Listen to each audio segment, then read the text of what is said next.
The Shadow, the Hydra, by Maxwell Grant. Chapter 2. Enter the Shadow. Selbert was right.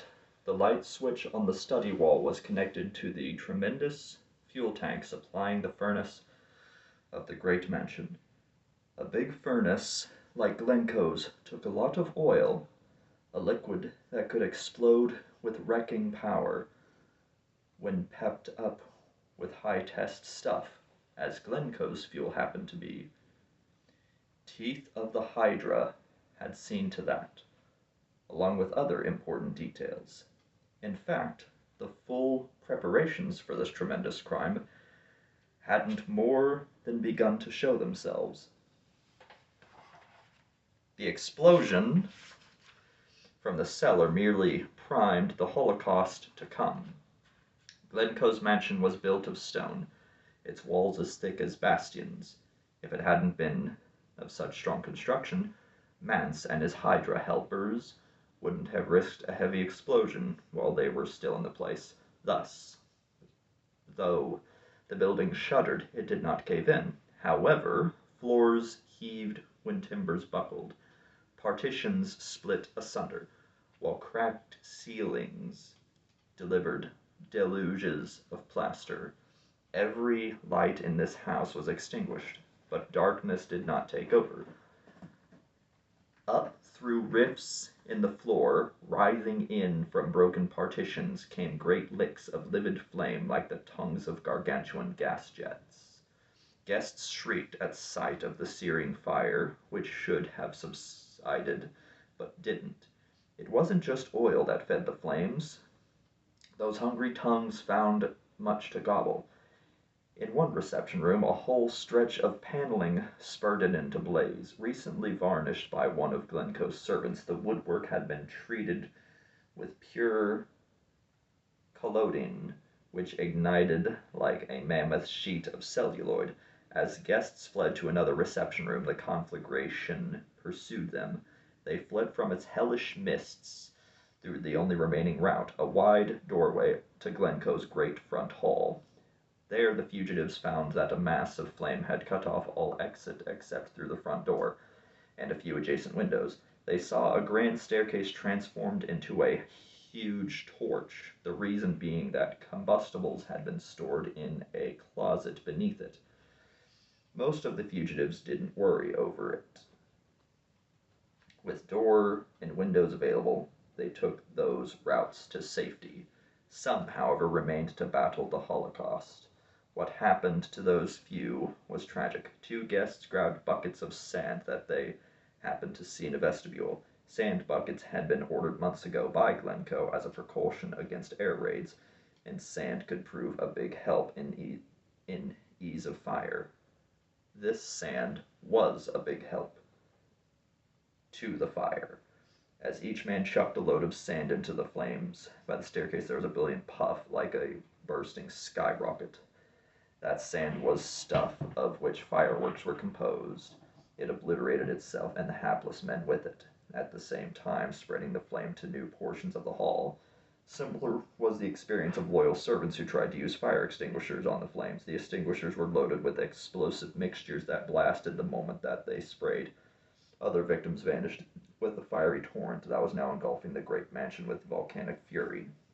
Yet amid the sea of blaze were paths that the roaring flames had not reached, byways through a literal hell, free for travel by a host of lesser demons who knew their pattern, demons who in their human form had announced themselves as servers of the Hydra.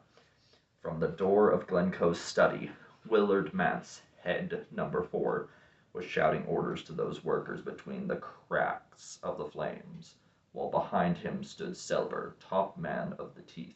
Their stretch of hallway was free from the seething fire, and they knew the routes to safety.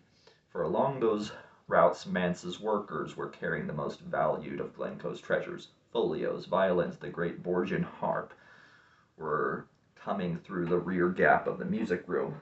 Two men with packs of rolled paintings were leaving by one door of Glencoe's art gallery, while the fire swept in from the other direction to gorge itself on carved, wainscoting, and empty flames.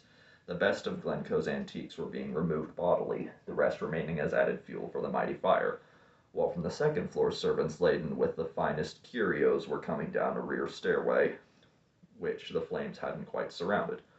All these routes were converging to one goal, a side door that opened behind the conservatory and afforded a direct route to the trucks beyond the tennis courts. This explained why Mance, the Hydra head, had ordered the Holocaust so arranged that fugitives could be cut off from all exits except the front. He didn't want them to go through the conservatory, from which they could view the looting of Glencoe's treasures. Fire, a mighty mass of it, lifted to staggering proportions, was to be the cover-up for murder and robbery. As yet, the conservatory was unscathed, but the time had come to add it to the pyre, like a satanic majesty in the midst of his favorite element. Mance ordered Selber to complete the task, while the Hydra head personally stepped into Glencoe's study, where flames were beginning to appear, and gathered up the accumulated wealth that strewed the desk. Viewed from the front driveway, Glencoe's burning mansion was a most horrendous sight. It formed a great pyramid of tapering flame, the fire streaming up from the sides into long tongues that were lashing through the roof, giving the effect that the whole interior was ablaze, though such was not the case. At the right of the building was the only untouched portion, the glass-enclosed conservatory, 2 stories high, filled with grass rugs,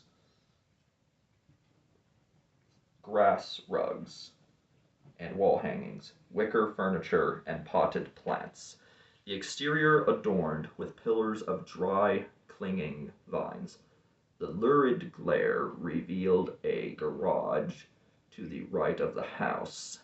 Near it were parked a few of the guest cars, but the glow did not show the parking space beyond the tennis courts. For that area, the courts included, was directly behind the great conservatory. All over the front lawn were scattered guests. Some of them were burned or injured, and these were being helped off to the left of the house by chauffeurs who had come running from the dozen limousines parked there. One more car was coming in the driveway, bringing a belated guest to Glencoe's ill-fated party. The arriving car was a limousine, its passenger a gentleman named Lamont Cranston. A world traveler of repute, Cranston was a man who had seen many things and always took them calmly. He instantly sized Glencoe's mansion as a total loss, but at the same time recognized that it might still have occupants in need of aid. There was just one way to reach such persons, through the conservatory, which so far was undamaged. Since the driveway skirted in by the conservatory, Cranston spoke to his chauffeur. "Stop here, Stanley." The voice was calm, and so was Cranston's face. Reflected firelight showed a visage that was serious and mask-like, carrying a hawkish profile that fitted a man who could combine action with reserve. The door of the limousine opened and Cranston stepped out, his calculating survey of the situation offset by the fact he wasn't attired in firefighting garb. Lamont Cranston was immaculately clad in evening clothes. The car had stopped just past a line of very bushy shrubs that skirted the driveway.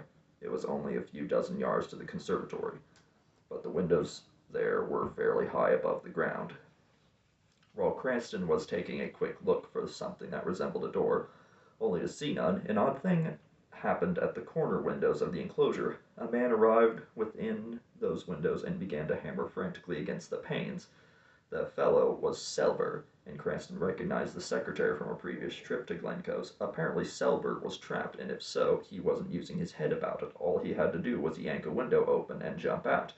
If he happened to be worrying about someone else inside the house, Selber should by rights be opening the window anyway, so that his shouts could be heard.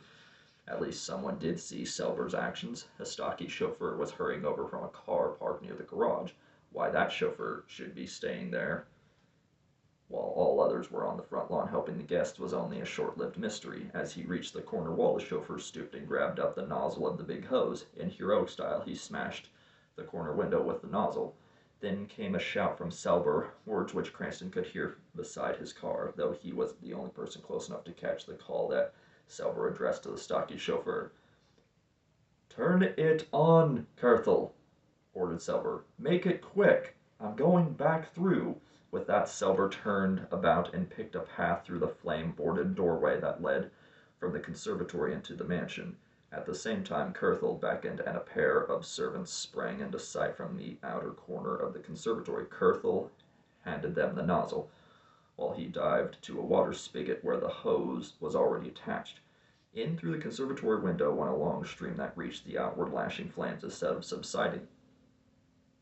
of subduing the blaze, the stream fed it. The spurt from that hose wasn't water. It was gasoline, piped from an underground tank near the garage.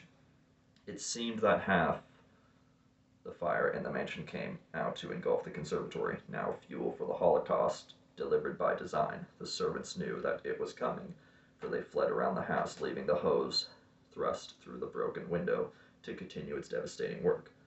About the fellow, Kurthel saw Cranston, realizing that this lone witness would testify to the incendiary origin of the giant conflagration. Kurthel yanked out a revolver. He was aiming the gun at Cranston when the latter turned, saw the menacing weapon, and made a quick dart toward the open door of the limousine as though to seek the shelter of the car. Before Kurthel could follow with his aim, a strange thing happened, something all the more amazing because the sweep of flame through the conservatory was added a tremendous burst of light. Amid all the glow, Cranston was swallowed by blackness before he reached the car door, blackness that seemed to swoop at Cranston's back, enveloped him, and take him off to nowhere.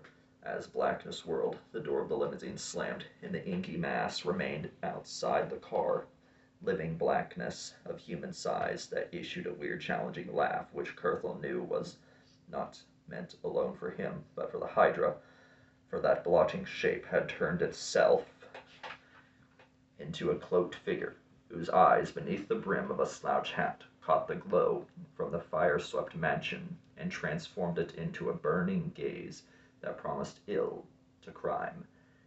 In a manner so swift that the transformation seemed underway before it happened, Lamont Cranston had completely vanished, to be replaced by that super foe feared by all men of evil, the Shadow.